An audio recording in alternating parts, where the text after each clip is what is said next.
이강민의 잡지사 6월호 10번째 페이지.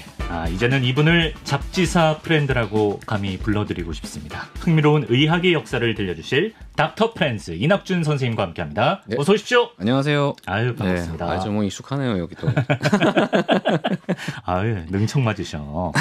자, 잡다한 의학사전 많은 분들이 굉장히 좋아해주고 계신데요. 오늘은 남용과 무지가 낳은 약물 잔혹사에 대해서 한번 얘기를 해보겠습니다. 네. 선생님, 마약 중에 흔히 아편, 대마, 코카인, 얘네를 이제 마약 3대장이라고 부른다면서요? 그렇죠. 일단 대표적인 천연 마약이죠. 아. 천연이 들어가면 좋은 건가 싶지만 그냥 자연에서 유래한 누가 그래요? 네, 마약이라고 보시면 됩니다. 예. 아편은 기원 6,000년 전, 그리고 뭐 대마는 기원 전 12,000년 전. 그리고 이제 코카인은 기원 전 3,000년 전부터 아마 인류가 인지하고 사용했던 것으로 알려져 있습니다. 엄청 오래됐네. 그렇죠. 엄청나죠. 자, 그러면 오늘은 이 중에서도 아편 얘기 그리고 코카인 얘기를 좀 해볼까 하는데요.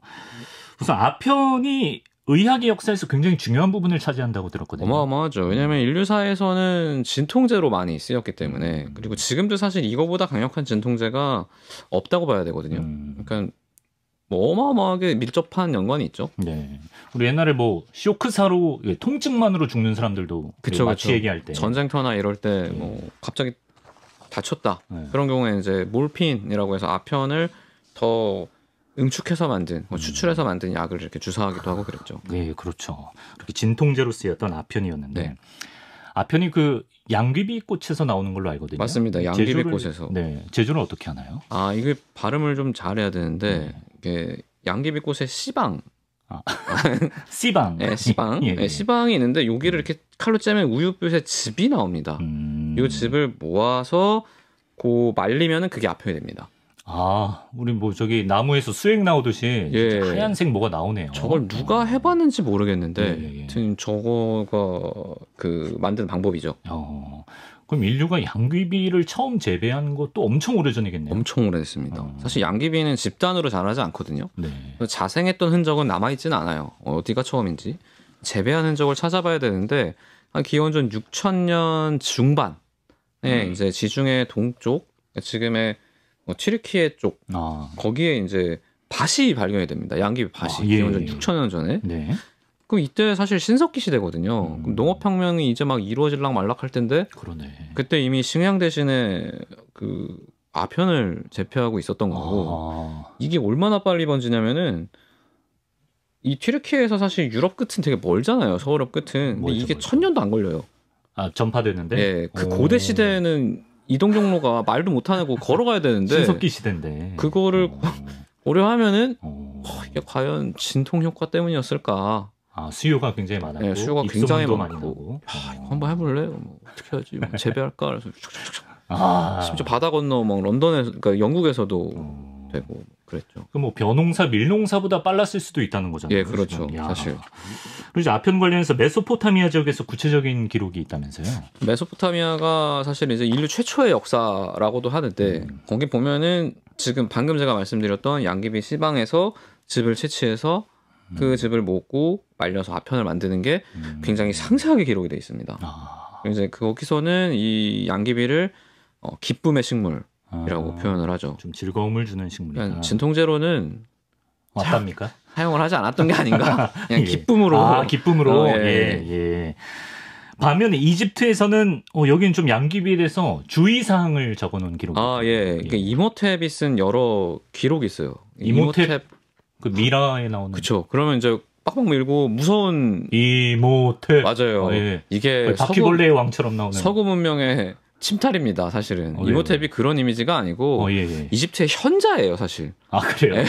엄청 지혜로운 사람입니다. 약간 세종대왕 느낌인가요? 맞아요. 약간 그런 느낌인데 그거를 약간 이제 서구 문명에서 이렇게 흥미 위주로 이렇게 사용을 한 건데, 하여튼 그 이모탭이 쓴 기록을 보면은 의학서에 주로 양귀비가 등장을 하고, 이제 진통제로 쓸 수 있지만 너무 많이 주면 호흡 억제가 돼서 죽거든요, 이게. 그러니까 너무 많이 쓰면 죽을 수 있으니 과량을 사용하려면 이 사람이 다시는 살아나지 못하겠구나라는 생각이 들었을 때만 써라. 그러니까 일종의 안락사 개념을 그 당시에 뭐 명확하진 않지만 그래도 적용을 했던 것 같습니다. 그런 용도로 썼을 수도 있겠네요. 네네. 자, 오늘도 등장하는 요 의학의 아버지 히포크라테스. 이분이 그렇죠. 이제 가끔 좀 무리수를 둘 때가 있었는데 이분은 아편에 대해서 좀 다른 관점을 갖고 있어요. 대단히 새로운 관점. 대단히 새로운. 기대된다. 이거. 지금도 받아들이기 어려운 관점인데. 이 사람 그 당시에도 알고 있었어요. 아편을 한번 쓰면 동일한 효과를 얻기 위해선 더 많은 약이 필요하다. 네. 그리고 쓰지 않으면 괴로워진다라는 걸 알고 있었거든요. 네. 근데 그걸 지금 우리는 내성이라고 생각하잖아요. 네. 근데 이 당시에는 그걸 적응이라고 생각을 했습니다. 적응. 그러니까 우리가 아편을 쓰면 쓸수록 우리가 아편에 더 강해지기 때문에 그래서 더 많은 양이 필요한 거다라고 생각을 했고 말이 되는 것 같으면서도 그쵸. 약간 그럴싸해요. 네, 또 예. 그리고 이제 굉장히 중립적으로 바라봐요. 그걸 보면서 이 아편에 의해서 실제로 좀 나쁘게 되거나 사망하는 사람들이 있는데 네. 아편이 나쁜 게 아니고 이 사용해서 잘못된 사람이 잘못된 거다. 우리가 선한 의도로 아편을 쓰면 네. 이거는 좋은 결과를 가져올 거다. 마음가짐을 선하게 그렇죠. 하면. 그렇게 하면 된다. 이걸 선한 의도로 쓰면 된다. 약간 이런 식의. 또 몇천 년 후에 재평가받을 수도 있으려나요? 그렇죠. 뭐 그럴 수도 있는데 천재여서. 지금 봐서는 쉽진 않아 보입니다. 조금. 자, 그리고 이제 로마 시대에 들어서는 아편을 좀 금지하는 경향이 있었나 봐요. 로마 시대 초반에는 그리스랑 거의 동일했어요. 아편을 그냥 되게 좋아했고, 네. 그다음에 서사시에도 나와요. 뭐 술이랑 아편을 섞어서 마시면은 자식을 잃은 슬픔도 잠시 잊을 수 있다. 뭐 이런 식으로 사용을 하다가 이제 기독교 문화가 로마 후기에 확 번지잖아요. 네네. 이 금욕 문화가 번지면서는 뭐 술도 이제 좀 적당히 마셔야 되는데 뭐 아편을 먹을 수는 없으니까 이게 사실상 거의 법률적으로 금해지기까지 하거든요. 그래서 이제 그런 게 나오고 또 시대가 쌓이다 보니까 아편을 너무 많이 쓰면 진짜 사람이 죽는다, 망가진다라는 걸 알게 되니까 그로 인해서 이제 종교와 사회적인 어떤 경험이 만나서 좀 이걸 금하는 쪽으로 가는 거죠. 근데 이제 십자군 전쟁을 거치면서 좀 분위기가 바뀐다고 들었습니다. 예, 이게 사실 십자군 전쟁이 13세기 뭐 이렇게 좀 중세 이후잖아요. 네네. 중세에서도 좀 후반에 해당하는 건데 사실 이제 너무 종교가 강하게 다스리고 있던 시대다 보니까 사람들이 일단 좀 말을 못해도 좀 갑갑한데 이런 생각을 하고 있었고 그 와중에 아랍 문명하고 충돌이 딱 벌어지는데 지금은 우리가 이슬람이라고 하면은 굉장히 보수적이고 그쵸. 엄청나게 종교적인 집단을 생각하지만 그 당시 이슬람은 되게 진보적인 집단이었거든요. 그러니까 얘네들은 뭐 의학적으로도 해부도 하고 있고 아편도 약으로 쓰고 있었어요. 맞다. 예. 꽝 붙으니까 얘는 아편 쓰고 있단 말이에요. 똑같이 아픈데 얘는 안 아파해. 그걸 보고 우리도 이럴 땐 좀 써보자라고 해서 이제 그게 이렇게 슬며시 들어온 거죠. 근데 이건 진통제만으로 쓰이지 않잖아요. 그렇죠. 한번 잘못 맞들이면 아파서 한 건데 그 후에는 이제 다른 용도로 쓰이기 때문에 한번 딱 넘어오니까 얘가 뿌리를 받고 확 번지게 되는 거예요. 이 전쟁이 진짜 문화의 교류가 엄청납니다. 네, 이거 확 충돌을 하는 거니까. 네. 르네상스 시대는 어땠나요? 우리 해부 때도 르네상스 시대 들어서 해부가 많았는데 활발해지는데 아편도 똑같습니다. 히포크라테스의 말을 그대로 가져와서 아편 나쁜 거 아니다.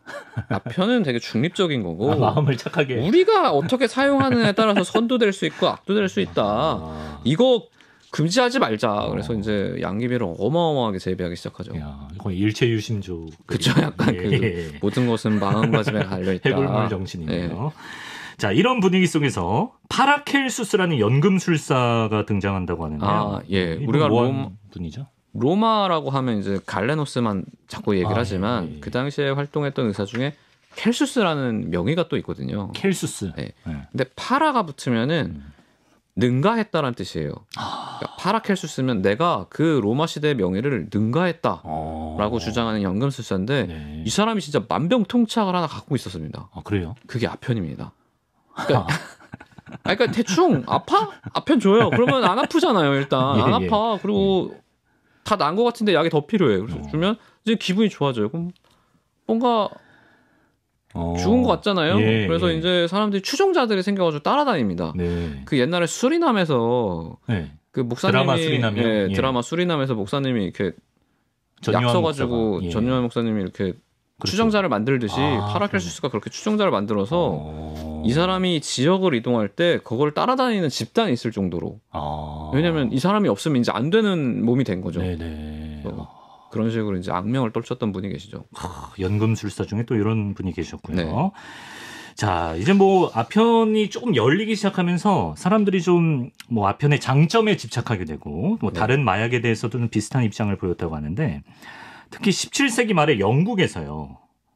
아편 팅크라는 제품을 대대적으로 광고했는데 이게 문제가 된다면서요. 엄청 문제가 되죠. 이게 좀 적당히 해야 되는데 이게 너무 억눌려 있다 보니까 아편 팅크, 그러니까 아편에 확 열려버린 거예요, 마음이.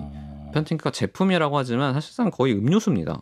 음료수. 약용 효과가 있는 음료수인데 이거 광고를 뭐 감기, 콜레라, 생리불순, 뭐 통증 등에 아주 효과적이다. 이런 식으로 광고를 해요. 네네네. 이게 하필이면은 기침을 좀 억제하는 효과가 있고 아편이 또 설사를 억제하는 효과가 있어요. 그러니까 단편적으로 보면 감기도 낫고 콜레라도 낫네 그러네. 이렇게 되는 거예요. 예. 그게 완전 대유행을 하면서 이제 유럽 전역으로 번지게 되죠. 아편 팅크가. 그거는 뭐 애들도 마실 수 있는 약이었으니까 애가 좀 아프네 그럼 아편 팅크 먹어요. 그럼 부모 입장에서는 아편 먹으면 또 졸리거든요. 예. 그럼 애가 자요. 꿀. 방금. 예. 자네? 이렇게. 사모님께서 안 보셔야 될 텐데. 막 이렇게 퍼지게 된 거죠. 사실. 그렇구나. 근데 비슷한 그 효과 때문인지 실제로 아이들이 많이 먹던 시럽에도 예전에 아편이 들어간 적이 있어요. 예, 이게 윈슬로 부인의 진정 시럽인데 윈슬로 부인의 진정 시럽? 이거는 사실 아편이 아니고 이전에 이제 1803년쯤에 아편이 이제 정제가 돼서 몰핀이 나옵니다. 이게 더 사실 강력하죠. 장점, 그러니까 그 효과도 강력하고 부작용도 훨씬 강력한데 윈슬로 부인의 진정 시럽에는 몰핀이 들어가 있어요. 이 사람이 이걸 만든 뜻은 되게 좋습니다. 자기 손자가 이게 전린할 때 이 때문에 이제 괴로워하는 걸 보고 보채고 하니까 이걸 좀 도움을 줘야겠다. 이 사람이 이제 간호사로 일한 경험이 있거든요. 그때 봤더니 아편 하면 안 아파하던데. 그래서 그걸로 시럽을 만들어서 진짜 자기 손자한테도 먹여요. 그러니까 자. 이게 너무 잘 팔리는 거예요. 왜냐면 그 당시에 런던은 완전 슬럼화돼 있어가지고 부부는 무조건 맞벌이를 해야 됩니다. 워킹 클래스는. 근데 그 당시에 뭐 보육 시스템이 있을 리가 없잖아요. 그러니까 애가 혼자 집에 있어야 되는데 이거 하나 먹이고 나가면 들어올 때까지 애가 자고 있는 거예요. 그럼 뭔가 안전한 것 같아. 그래서 이게 불티나게 팔립니다. 애들이 그때 이제 아편을 많이 먹었죠. 천사처럼 자고 있구나 이러는데. 네, 그렇죠. 아편에 취해서 자고 있는 거죠, 사실. 어릴 때부터 이제 중독이 되고 있었던 거죠. 진짜 이런 역사가 있습니다. 부작용이 당연히 컸을 것 같고요. 어마어마하죠, 사실. 코카인 얘기를 한번 해보겠습니다. 코카인이요. 예. 코카잎을 재배한 시기도 아까 뭐 기원전 뭐 몇천 3,000년 전. 3,000년 전. 야, 어디에서 보통 재배를 많이 했나요? 코카인은 안데스 산맥 쪽에서 자생하거든요. 그러니까 남아메리카의 이제 이 서쪽이죠. 서쪽에 자생하는 식물인데 그때까지만 거기서만 딱 자라기 때문에 꽤 오랫동안 그 근방에만 영향을 미칩니다. 여기서 잉태하는 문명에만 영향을 미치죠. 그래서 이제 보면은 기원전 3,000년이라고 하면은 다른 마약에 비해서는 역사가 짧지만 남아메리카에서 옥수수 재배가 일어났다고 보는 게 한 기원전 2,000년 정도 되거든요. 더 오래됐네. 더 오래된 거죠, 사실. 그러니까 뭐 진짜 주식보다도 더 오래됐네요. 대단한 거죠, 사실. 오래전부터 사람들이 코카인을 사용했다고 이제 알 수 있는 사례 중에 1976년 프랑스 파리에서 기획 전시가 열리는데 고대 이집트 람세스 2세 미라를 옮기는 과정에서 코카인 성분이 발견됐다고요. 이게 사실 말이 안 되는 건데 이런 시대에 맞지 않는 어떤 유물을 우리가 오파츠라고 하거든요. 오파츠. 그게 약간 도시 괴담 같은 겁니다. 근데 이제 오파츠의 대표적인 사례 중에 하나예요. 이게 1976년 9월에 파리에서 열리는 기획 전시를 위해서 이집트에서 이제 빌려오죠. 람세스 2세 미라를 옮겨옵니다. 그래서 이제 조사를 하는데 미라가 망가지고 있는 거예요. 어떤 미생물에 의해서. 그래서 이 미생물이 뭐야? 봤더니 담배잎이 나왔어요. 근데 담배는 남아메리카에서 나는 거란 말이에요. 근데 고대 이집트는 거기랑 교류가 없었을 테니까 그땐 배 타고도 이제 못 다닐 때인데. 사실 못 다니죠. 15세기나 돼서야 됐다는 게 정설이고. 너무 멀고. 물론 그 이전에 이제 북유럽에 있는 일부 어부들이 대구를 잡으려고 이동하다가 뭐 북아메리카에 갔다가 왔다 이런 문제. 약간 야사 같은 게 있긴 해요. 근데 그 사람들이 이제 자기네들이 그런 어장을 독점해야 되니까 어딘가에 알리지 않아서 콜럼버스가 최초로 발견한 것처럼 됐다라는 얘기가 있지만 그래도 훨씬 빠르잖아요, 이거는. 그렇죠. 이건 이상하다. 그래서 이제 그 사람들이 얘기하다가 야, 이거 영국 애들이 발굴하다가 담배 펴서 조작이다. 입 들어갔을 거다라고 생각을 하고 이제 덮었어요. 네. 근데 사실 미라 안쪽에서 발견이 됐거든요. 그러니까 그렇게 넘어갔으면 안 되는 건데 그렇게 넘어갔는데 이게 너무 이상하니까 1992년에 또 다른 연구를 합니다. 미라 9개를 가지고 담배가 혹시 나오지 않는지 조사를 하는데 거기서 이제 기원전 1000년쯤에 묻힌 미라를 조사하는데 니코틴이 나오고 코카인이 나왔던 거죠. 뭐야? 그래서 이게 뭐냐? 새가 물어다 주거나 이런 거. 그래서 지금 억지로 생각을 해보면은 이제 이집트가 북아프리카 가장 동쪽에 있잖아요. 그렇죠. 예. 그럼 여기 이렇게 해서 초승달 모양의 지역이 있는데 지금 이제 뭐 이스라엘, 팔레스타인 있는 그쪽이죠. 여기 이제 당시에 페니키아인들이 있었어요. 이 사람들이 그때 당시 주중의 무역을 거의 독점하고 있었는데 그만큼 항해술이 발전했으니까 일부가 남아메리카까지 그러지 않았냐. 억지로 생각하면 이렇게 억지로 좀 끼워 맞춰야 이해가 갈 정도로 신기한 일이다. 이상한 일이죠, 사실 이거는. 그러면 그 초기에 그 남아메리카에서 코카잎을 씹을 때는 이게 특정 계층의 전유물이었나요? 그냥 노상 씹었다고 보시면 됩니다. 모든 사람들. 왜냐면 그저 거기 뭐 자생하는 입이니까 그냥 입 떼서 씹으면 되거든요. 그리고 이게 뭐 그러면 다 마약을 했냐, 문명이 어떻게 되냐라고 하지만 코카잎의 코카인 함유량은 굉장히 적어요. 아, 그래요? 그래서 그거 입을 씹는 걸로는 약간 우리 커피 마시는 것 같은 그냥 각성 효과만 가져올 뿐이거든요. 그냥 뭐 아침에 이제 뭐 일하러 가기 전에 좀 잠깐 씹고 그다음에 점심 세찬 먹고 좀 씹고 졸음껌 씹듯이 뭐 약간 그런 느낌이었을 거예요 아마. 그래서 모두가 씹었던 것이고. 환각 증상이 있는 거는 알았나요, 몰랐나요, 그 사람들이? 이게 사람마다 감수성이 다르거든요. 그러니까 어떤 사람은 그냥 일만 하는데 어떤 사람은 씹다 보니까 묘한 거예요. 그랬겠죠. 그래서 이제 이 사람은 좀 과량 씹은 거죠. 그랬더니 이상한 게 보여. 그런 식으로 아마 발견이 됐을 텐데 그래서 주술적으로도 굉장히 많이 쓰였습니다, 사실. 주술적으로. 그걸 하면 환각도 보고 완전히 각성이 되거든요. 코카인은 아편과 다르게. 아편은 나른해지는 쪽이라면 이거는 확 각성을 하는 쪽이고 또 올라갔다가 내려오는 게 빨라요, 좀. 그러니까 좀 더 주술적으로 많이 쓰였겠죠. 근데 심지어 인신공양을 할 때도 코카잎을 썼다는 건 무슨 말인가요? 코카인이 엄청난 마취 효과를 가지고 있어요. 그 우리나라에서 나오는 경찰 영화나 드라마 보면은 가끔 마약 입수해가지고 이렇게 대보잖아요. 그게 사실은 맛을 보는 게 아니고 마취되는지 보는 거거든요. 여기 대가지고 이렇게 국소 마취. 그리고 이거 아편이나 이런 거는 소용이 없어요. 이런 거 아닙니다. 이거 코카인만 이런 거예요. 근데 우리나라가 이제 마약 청정 국가였으니까 잘 모르니까 그렇게 하는 건데. 시도 때도 없이 하죠. 뭐 마약만 나오면 다 해. 막 근데 사실 그런 거 아니거든요. 그래서 이거를 이렇게 코카인으로 해보는 건데. 그 마취 효과가 있다는 걸 이 사람들도 알았을 거예요. 하다 보면 너무 많이 쓰니까. 그래서 이제 사실 인카 문명하면 천두술, 개두술로도 굉장히 유명하고. 그 해골을 여는 두개골을 여는 머리에 거예요? 구멍을 나는 거. 근데 그것도 이제 코카인을 쓰면은 다른 문명보다 훨씬 유리했을 거예요. 아프지 않으니까. 그 정도인가? 거의 모릅니다, 이거는. 그리고 인신공양을 할 때 이제 그 코카잎을 많이 먹이면은 이 사람이 아픈지 모르고 편안하게 갈 수 있는 거죠. 이게 어떠냐면은 지금 코카인 영화 보면은 이렇게 코로 하잖아요. 근데 고춧가루 같은 거 하면 얼마나 아파요. 사실 코가 엄청 예민한 곳이거든요. 코카인도 그런 자극이 있을 텐데 할 때 마취가 돼가지고 모르는 거예요. 그리고 이제 코카인 많이 하면 코가 썩어가지고 코가 주저앉기도 하는데 그래도 모릅니다. 코카인 하면 마취가 돼서. 어버가도 모르는 정도가 아니라 죽어도 모를 정도. 죽어도 모를 정도죠, 사실. 진짜 위험한 물질입니다. 자, 잉카 제국이 뭐 많이들 아시지만 16세기 스페인에게 침략을 당하는데요. 그럼 그때 뭐 유럽 대륙으로 넘어갔다. 이렇게. 그때 이제 처음으로 넘어간 거죠. 근데 콩키스타도르가 굉장히 혹독하게 남아메리카 원주민들을 대하는데 이 사람들이 이제 막 거기 금광도 있고 하니까 막 캐게 한단 말이에요. 밥도 제대로 안 줘요. 근데 보니까 코카잎을 씹으면 우리가 밥을 덜 줘도 좀 하는 것 같아요. 그래서 우리가 생각해도 진짜 너무 가혹하게 하는데도 어떻게 버티네? 저 정도면 죽었어야 되는데 어떻게 하지? 약간 이런 생각을 하니까 그리고 이제 자기도 씹어봤겠죠. 그러니까 약간 힘이 나는 것 같아. 이 대박이다. 그래서 이거를 같이 보내요, 본국으로. 근데 금광에서 캐낸 금이랑 은광에서 캐낸 은이랑 코카잎을 같이 보내요. 그럼 보낼 땐 입인데 올 땐 쓰레기가 돼서 온단 말이에요. 썩어서 바다 건너면서.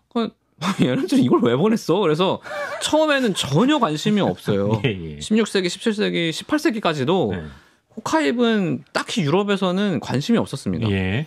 그러다가 이제 1800년대에 코카잎에서 이제 코카인을 추출해내는 기술이 나오면서 예. 그때부터 이제 유럽에서 이게 폭발적인 인기를 구가하게 되죠. 그렇군요. 그러던 중에 세계 유명 인사들이 굉장히 사랑한 코카인이 들어간 술이 유행한 적이 있다. 예, 이게 마리아니 와인이라고. 마리아니 와인. 이탈리아 사람이 만든 건데 네. 뭐 비밀은 간단해요. 그냥 와인에 코카인을 넣어본 거예요. 예. 해봤더니 이거는 술로 인해서 이완이 되면서 코카인은 각성을 시키니까 묘한 거죠. 네. 그리고 한 번 마시면 계속 생각나. 어허. 그래서 이제 뭐 그때 당시에 빅토리아 여왕, 여왕제국의 여왕님, 예. 그리고 뭐 교황님, 레오 13세 이런 분들이 이제 막 이거에 빠져가지고 소설가 줄 벨은 에디슨, 예, 율리시스 그랜트 미국 대통령. 예, 뭐 그냥 뭐. 아니 사실 이렇게 이름이 적혀놔서 그렇지 이름 모를 무명인들도 이거 점점 많네. 그렇죠. 이걸 뭐 엄청 좋아했던 거죠. 마리아니 와인이란 게 있구나. 네. 코카콜라도 요즘에 탄생한다고 하는데. 그렇죠. 코카콜라의 코카가 코카입니다. 그 마리아니 와인이 유럽을 강타하고 이제 미국으로 넘어오니까 네네네. 미국 사람들이 경각심을 느낀 거예요. 예. 우리는 우리가 만들어서 팔아야지. 그래서 코카 와인을 만듭니다. 아틀랜타에서. 예. 그게 코카를 넣는 와인인, 그러니까 그냥 가짜 짭퉁인 거예요. 마리아니 와인의 짭퉁이에요. 근데 그 당시에는 유럽이랑 미국이 뭐 그렇게 뭐 특허권으로 뭐 싸우진 않았을 테니까 만든 거죠. 근데 이제 그 당시에 하필이면은 미국에서 금주령이 내리니까 20세기 초에 그럼 우리는 알코올을 빼고 카페인을 넣자. 그래서 코카 카페가 된 거예요 처음에. 그러다가 이제 코카인이 나중에 이거 마약이다. 이거 제거해라라고 했을 때 코카콜라 말을 잘 들어요. 그래서 오케이 그럼 뺄게. 맛만 비슷하게 할게요. 그리고 이제 카페인만 넣고 지금의 코카콜라랑 비슷한 맛을 만들었고 오히려 원조인 마리아니는 말을 안 들어요. 아니 이게 우리가 전통 있는 유럽은 우리만의 제조 기술이 있는 곳인데 그러다가 이제 퇴출을 당해가지고 이거는 잊혀지고 지금의 코카콜라가 세계를 석권하게 된 거죠. 그 분위기를 코카콜라가 잘 읽어서 잘 읽었죠. 눈치 잘 봐가지고 산타클로스도 막 출연시키고 막 북극곰도 출연시키고 사실은 하니까. 그게 코카 그러네 수리남 이런 건데 수리남 이미지를 잘 만들었죠. 그러네. 그리고 이제 전에 한번 말씀하셨는데 그 정신건강의학의 창시자인 프로이트가 뭐 코카인 엄청 좋아했다고 그러지 않았나요? 거의 뭐 애호가인데 이 사람이 20대 때 쓴 편지에는 코카인 얘기밖에 없어요. 그러니까 뭐 나 여기가 안 좋은데 코카인 해봐. 저 편지. 네, 저분 저기다 이제 코카인 적어가지고 계속 보내는 거예요. 코카인 해봐, 코카인 해봐. 근데 이 사람이 계속 하다 보니까 마취 효과를 발견한 거죠. 혀에 딱 대봤더니 효과 올라라고 맛이 안 느껴지네. 이거 대박인데? 그래서 이제 자기가 알고 지내는 안과 의사한테 알려줘요. 네네. 왜냐면 그 당시 안과는 눈은 조그만데 전시마취제만 있으니까 국소마취를 해보고 싶은 거예요. 근데 코카인이 그렇다니까 냅다 이제 환자 눈에다가 코카인을 뿌린 거죠. 그리고 수술했더니 괜찮아. 그게 이제 렌시시라고 지금도 아주 저명한 악술주에 실리고 그게 이제 전 세계에 잠깐 국소마취제의 역할을 코카인이 했었죠. 그래서 의학계에 알려지는구나. 네. 참고로 우리 그 수술장갑 발명하신 분 있죠? 그 윌리엄 홀스테드 이분도 그 학술지 렌시스를 보고 좀 영향을 받았다고 합니다. 본인한테 써보고 이분도 이제 코카인 중독이었잖아요. 평생 코카인에 시달렸죠. 그 화내고 코카인 계속 화내고. 근데 그러다 장갑 만들었으니까 뭐. 그렇지. 결혼도 하시고. 자, 이제 마칠 때가 됐는데 뭐 이후에 이제 코카인의 의학적 효과가 좀 밝혀지면서 의료 현장에서도 사용이 됐던 것 같은데 어떻습니까? 그때 이제 국소 마취로 한참 계속 썼죠. 게다가 이게 마취만 시키는 게 아니라 혈관을 수축시켜서 그 자리에서 피가 덜 나게 만들어요. 그러니까 이런 게 없는 거예요. 계속 쓰는데 이게 이제 우리가 아무리 국소 마취용으로 써도 환자가 중독이 된다라는 걸 확인되니까 중지가 되고 이 코카인의 구조식을 기반으로 해서 다른 약들이 나와요. 처음에 프로카인이라는 약이 나오는데 이거는 마취 효과가 너무 떨어져서 금방 상제가 금방 사라지고 지금도 나오는 게 이제 리도카인이죠. 리도카인. 뒤에 카인이 붙는 게 이렇게 코카인과 구조가 비슷해서 그렇습니다. 지금도 쓰나요? 그럼요. 지금 치과 가서 맞으면 그 다 리도카인이에요. 그게 다 리도카인이에요. 다 리도카인입니다. 지금도 쓰고 있는 약이죠, 사실. 코카 잎에서 진짜 추출한 거를 그 약에 쓰고 있는. 아니요, 지금은 화학으로 이제 합성을 하죠. 그냥 구조만 참고한 거죠, 구조만. 뭐 코카 잎에서 그러면 몰랐어. 그러면 안 되죠. 정말 무지가 이렇게 위험합니다. 무지에서 비롯된 약물 잔혹사를. 여기서도 그럴 뻔했네요. 그러네요. 자, 여기까지 오늘은 정말 남용과 무지가 낳은 그 약물 잔혹사 아편과 코카인에 대해서 알아봤습니다. 이낙준 선생님을 저희는 한 2주 뒤에 또 뵙고 싶은 마음인데 선생님은 어떻게 생각하시나요? 뭐 진짜 잔인하네요. 방송 중에 이거를 결정하게 하네요. 저질마치 하신 분이 하셨나? 제가 볼 때 또 뭐 오늘 본의 아니게 또 분량이 하나 남아서 지난주에 그렇죠. 그렇게 해야 될 것 같습니다. 알겠습니다. 그러면 또 뵙는 걸로 알겠습니다. 감사드리고 이낙준 선생님 다음 시간에 뵙겠습니다. 고맙습니다. 네, 감사합니다.